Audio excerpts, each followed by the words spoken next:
3 months. That's how long Brian's been living in some extended stay motel just outside Cincinnati, sending me these pathetic texts about boundaries and respect, and how he needs to find himself again. All because I told him one simple truth that apparently his fragile ego couldn't handle. I don't owe you intimacy. That's it. That's the sentence that supposedly destroyed our 8-year marriage. Not the years of him working late, barely noticing when I'd spent hours getting ready for date nights he'd cancel. Not the weekends he'd spend in the garage tinkering with his car while I sat inside, alone, wondering when he'd stopped seeing me. Not even the fact that I'd been sleeping with his brother Kyle for the past 6 months. No, according to Brian, everything fell apart because I finally said out loud what I'd been feeling for years. The fight started like they all did. He came home from work, saw me on the couch scrolling through my phone, and immediately started in with his passive-aggressive sighing. That heavy, dramatic breathing he did when he wanted attention but wouldn't just ask for it like an adult. "Want to do something tonight?" he asked, standing in the doorway like some lost puppy. I didn't even look up. "Like what?" "I don't know, watch a movie, talk, spend time together?" The way he said it, all hopeful and needy, made my skin crawl. This was the same man who forgot our anniversary 3 years running, who bought me a vacuum for my birthday because it was practical, who thought foreplay was optional and romance was a waste of money. "I'm tired, Brian." "You're always tired when I want to spend time with you." That's when I snapped.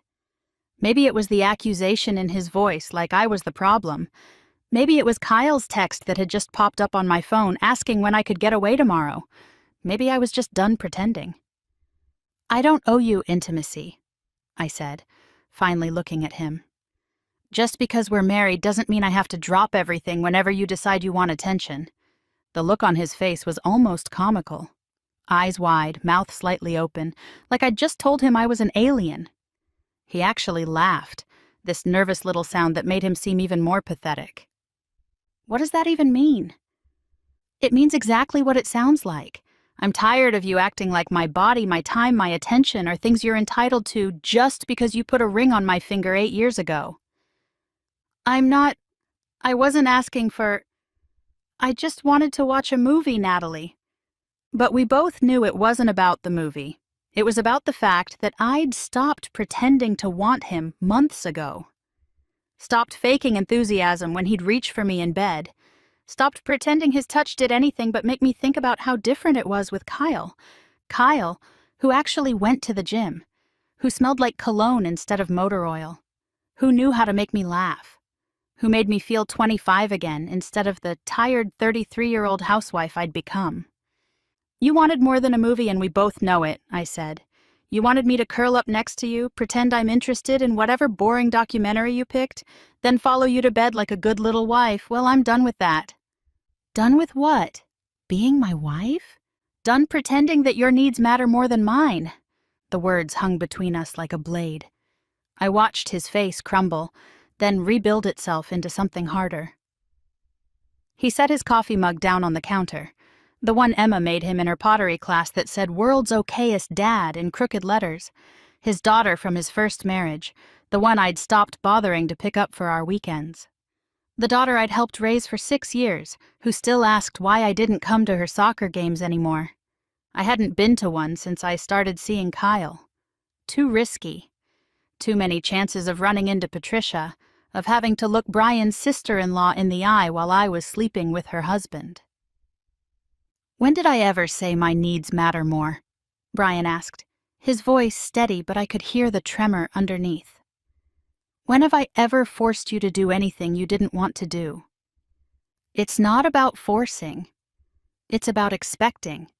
You expect me to be available whenever you want attention. You expect me to be grateful for the bare minimum. Bare minimum? He laughed, but there was no humor in it. "I work 60 hours a week at a job I hate to keep us in this house.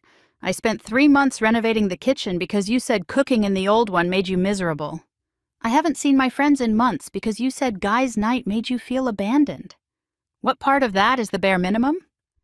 I never asked you to give up your friends. Yes, you did. You literally cried about it. Said if I loved you, I'd want to spend my free time with you. Had I said that? Maybe. It sounded like something I would have said 3 years ago, back when I still thought I wanted all his attention. Before it became suffocating. Before Kyle started texting me funny memes during Brian's work presentations, making me laugh in ways Brian hadn't in years. Things change, I said. People change. He just stood there, staring at me like he was seeing me for the first time. Which maybe he was. Maybe for the first time in 8 years, he was actually seeing Natalie instead of just Brian's wife. I work 60 hours a week, he said quietly. I've given up promotions to stay local so you wouldn't have to leave your family. I've spent every weekend for the past 3 months renovating the kitchen because you said you hated it. How is asking to spend one evening with my wife acting entitled? God, he was so good at that. Making himself the victim, making me feel guilty for having boundaries, for being honest. No one asked you to do any of that. You did! You literally asked me to redo the kitchen. And that means I owe you sex? I never said that. Then what are you saying, Brian? Spell it out for me. What exactly do you think I owe you? He ran his hands through his hair, that gesture he did when he was frustrated. His wedding ring caught the light, and I found myself staring at it, remembering when it was new. When we were new. Before the reality of marriage set in. Before I realized that "till death do us part" was a prison sentence, not a promise. I think married people should want to be together, should want intimacy with each other. Want is the key word there. Want, not owe. So you don't want me anymore? The question hung in the air between us.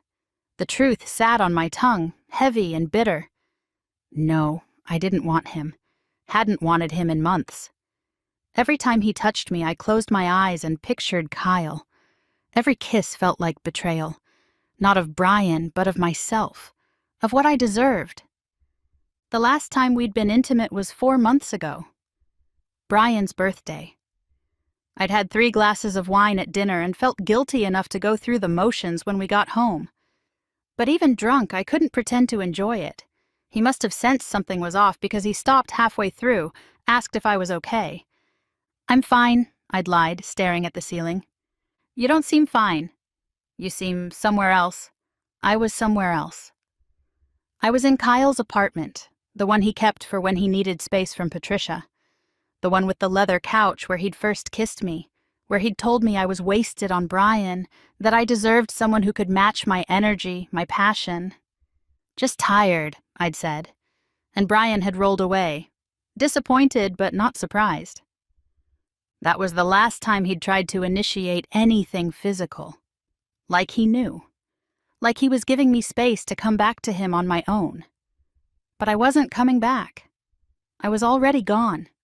Sneaking out for lunch meetings that ran 3 hours long, yoga classes that were really afternoons in Kyle's bed. But I wasn't ready to blow everything up. Not yet. Kyle was still married, too, still figuring out his exit strategy with Patricia. We needed more time to plan, to make sure we could be together without all the mess of divorces and family drama. I'm just tired, I said instead. Can we talk about this later? We never talk about it later. Later never comes. Because there's nothing to talk about. I said what I said. If you can't handle me having boundaries... Boundaries? Is that what we're calling this? You haven't let me touch you in 6 months, Natalie. You barely look at me. You act like being in the same room as me is some kind of punishment. 6 months. Exactly how long I'd been seeing Kyle. But Brian didn't need to know that his instincts were dead on, that every rejection had been because I was saving myself for his brother, that the perfume he'd complimented last week was the one Kyle bought me, that the new black lace lingerie he'd found in the laundry, the set he'd raised an eyebrow at, wasn't for him. It never was. Maybe if you were more interesting, I'd want to spend time with you. The words came out sharper than I intended. Cruel, but also true. Brian was boring, had always been boring. Safe, stable. The kind of guy you married because he'd never cheat, never leave, never surprise you. Kyle was everything Brian wasn't. Dangerous, exciting, unpredictable. The kind of man who made you feel alive instead of just existing. Something changed in Brian's face then. The hurt was still there, but underneath it was something else. Something that looked almost like relief? "You're right," he said quietly. "I'm not interesting. I'm just the guy who pays the bills and fixes things and shows up every day. I'm reliable, boring, reliable Brian." I didn't mean, yes, you did. And you know what? You're right, I am boring, but at least I'm trying. When's the last time you tried, Natalie? When's the last time you put any effort into us? I'm not the one who let myself go. I'm not the one who thinks watching TV counts as quality time. I'm not the one who... Who what? Who's been faithful? Who's been here every night instead of out with the girls 3 times a week? Who's been pretending not to notice that you're always on your phone, always smiling at texts that you hide the second I walk in? My heart stopped. He knew. Or at least suspected. I needed to deflect, fast. Oh, so now I'm not allowed to have friends? Not allowed to have a life outside of serving your needs? That's not what It's exactly what you're saying. You want me to be some 1950s housewife who lives for your approval, who's grateful for whatever scraps of attention you throw my way between work and your precious garage time. Well, I'm not that woman, Brian. I never was. I know, he said softly. I guess I thought we were partners, that we were in this together. There is no together when one person does all the emotional labor. Emotional labor? Is that what you call shutting me out? Rejecting every attempt I make to connect with you? Making me feel like a stranger in my own home? You are a stranger. When's the last time we had a real conversation? When's the last time you asked about my dreams, my goals, anything beyond what's for dinner? Last Tuesday, I asked about your promotion at work. You told me to stop bothering you while you were watching your show. I didn't remember that. Or maybe I did and just didn't care. It was hard to keep track of all the times I'd pushed him away, all the walls I'd built to protect the secret life I was building with Kyle. One conversation doesn't make up for years of neglect. Years of... Natalie, what are you talking about? We went to Hawaii for our anniversary. I surprised you with that weekend in Chicago. We have date nights. We had date nights, until you started canceling them for work. Twice. I canceled twice in the last year. Both times for emergencies that couldn't wait. He was keeping score. Of course he was. That's what Brian did. Collected facts, built cases, tried to prove his point with logic and evidence, as if relationships could be solved like math problems. It doesn't matter, I said, exhausted by the whole conversation. The point is, I don't owe you anything. Not my time, not my body, not my attention. If you can't accept that, then what? His voice was different now. Calmer. Resolved. What happens if I can't accept being in a marriage where my wife openly tells me she doesn't owe me basic intimacy? Then maybe you should think about whether this marriage is working for you. I expected him to crumble, to beg, to promise he'd try harder, be better, give me more space. That's what Brian did. He fixed things. He solved problems. He never gave up. Instead, he just nodded. You're right. I should think about that. And then he walked out of the room. I sat there for another hour, waiting for him to come back, to apologize for overreacting, to try again. But the house stayed quiet, except for the sound of drawers opening and closing upstairs. When he finally came back down, he was carrying a duffel bag. Where are you going? I don't know. Hotel, probably. I need some time to think. You're leaving? Over one fight? He stopped at the door, turned back to look at me. It's not one fight, Natalie. It's 6 months of you pulling away. It's feeling like I'm begging for scraps of affection from my own wife. It's being told that expecting intimacy in my marriage makes me entitled. So you're punishing me for being honest? No. His voice was flat, all the fight gone. I'm respecting your boundaries. You don't owe me intimacy, I get it. But I don't owe you a husband who's okay with that. The door closed behind him with a quiet click. No slamming, no drama. Just Brian doing what Brian always did, handling things calmly, rationally like an adult. I texted Kyle immediately. He's gone, took a bag and left. Finally! Now we can be together for real. But something about Brian's exit bothered me. He hadn't fought, hadn't begged, hadn't even seemed that surprised. It was like he'd been waiting for an excuse to leave. 3 days passed before he texted me. I've been thinking. You were right. You don't owe me intimacy. But I've realized I don't owe you a marriage without it. I'll be filing for separation. We can work out the details through lawyers. Lawyers? He'd already gotten lawyers involved? I called him immediately. Brian, don't you think you're overreacting? It was one fight. Was it, though? Was it really just one fight? Or was it you finally saying out loud what you've been showing me for months? I just need space. Time to figure things out. Take all the time you need. I won't be waiting. What's that supposed to mean? It means I'm done, Natalie. Done feeling like I'm bothering my wife by existing. Done walking on eggshells in my own home. Done pretending this is just a rough patch we'll work through. So, you're abandoning our marriage? 8 years just thrown away? I'm not the one who threw it away. The line went dead. I tried calling back, but he didn't answer. Texted him dozens of times over the next week. Nothing. Kyle was thrilled, of course. Kept talking about how we could finally be together, how Patricia was close to agreeing to a divorce, how everything was falling into place. But it didn't feel like things were falling into place. It felt like they were falling apart. Brian had already moved our shared accounts, leaving me access to exactly half. He'd hired movers to get his things while I was at work. He'd even taken his name off the utilities, leaving me to set them up in my name alone. Every move was calculated, precise, like he'd been planning this for weeks. Good riddance, Kyle said when I complained. He sounds controlling. Making all these moves without talking to you. But that wasn't it. Brian wasn't being controlling. He was being done. Completely, utterly done. And somehow that was worse than if he'd fought dirty. A month into our separation, I ran into his coworker Dawn at the grocery store. She gave me this look, pity mixed with something else. Disgust, maybe? How's Brian?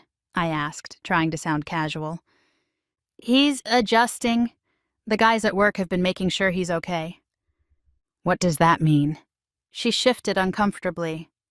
Just, taking him out, making sure he's not alone all the time. He's been staying with Tom and Sandra. They've got that finished basement. Tom and Sandra, our friends.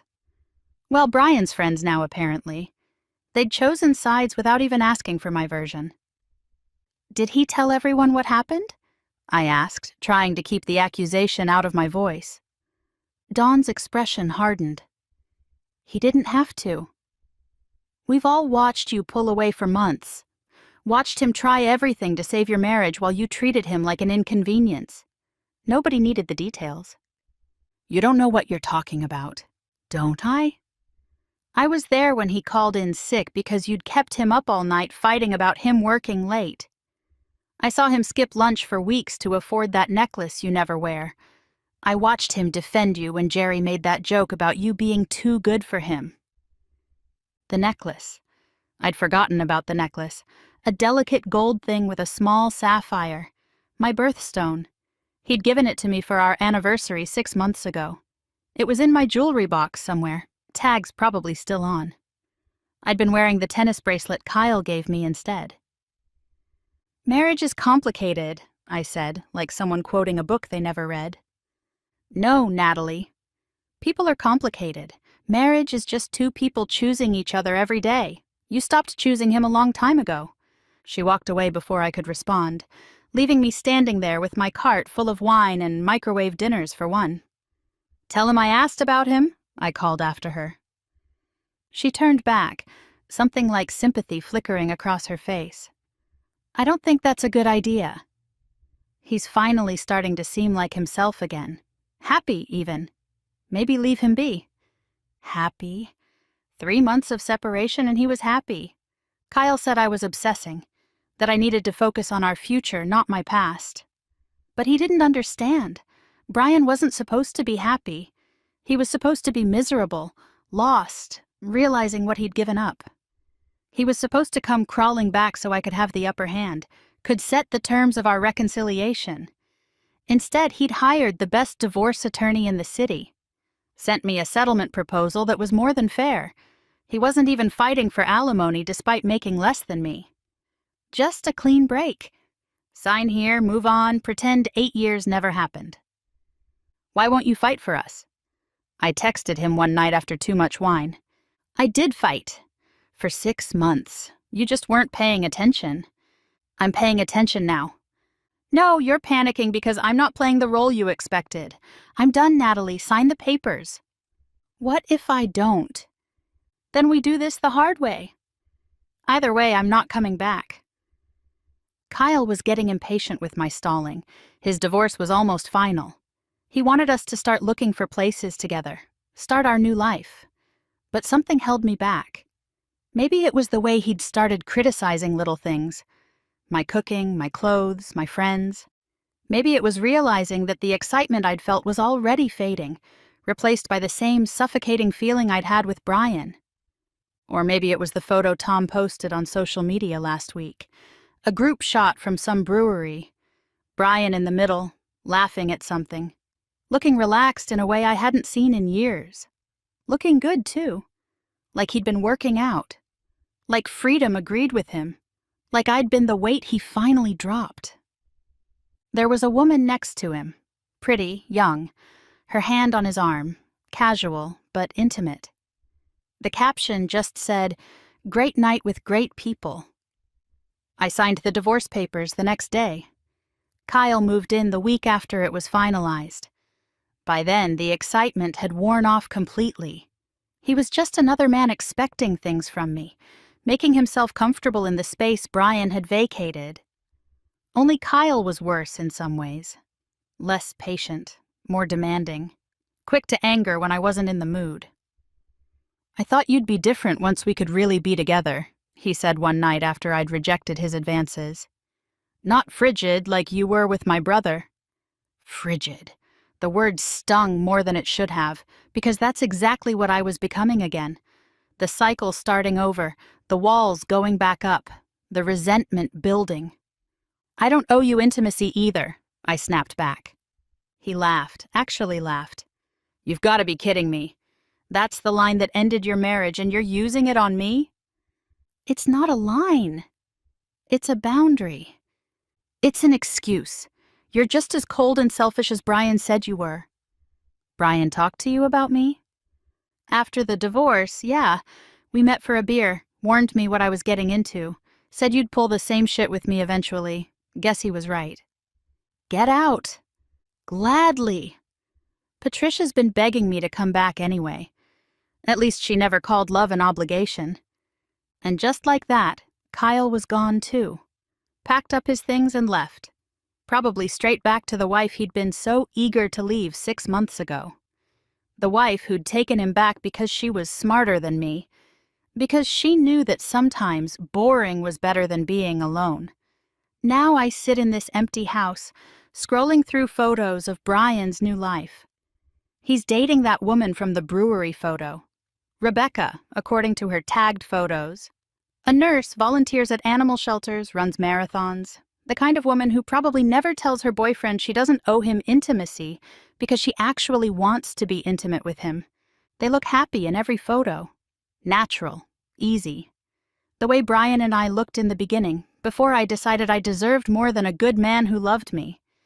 I text him sometimes. when I'm drunk or lonely or both. He never responds anymore.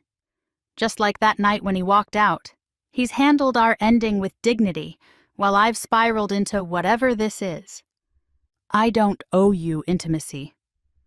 5 words that I thought were empowering, 5 words that were supposed to set me free from the obligations of marriage, from the suffocating expectations of partnership. Instead, they became the epitaph for my marriage. The moment I revealed exactly who I was, someone who took and took and took but gave nothing back. Someone who confused stability with boredom, devotion with entitlement, love with obligation. Brian was right to leave. Right to find someone who understood that intimacy isn't about owing or taking or demanding. It's about wanting to give yourself to someone who gives themselves to you in return. I know that now. Sitting alone in this house full of renovations he did for me, surrounded by the life we built that I carelessly destroyed. I know exactly what I gave up and why. But knowing doesn't change anything. Brian's gone. Kyle's gone. The life I thought I was too good for has been claimed by someone who knew its worth. And me? I'm exactly where I put myself. Alone with my boundaries and my freedom and my empty bed, finally understanding that I wasn't protecting myself from obligation. I was protecting myself from love. And now it's too late to get it back.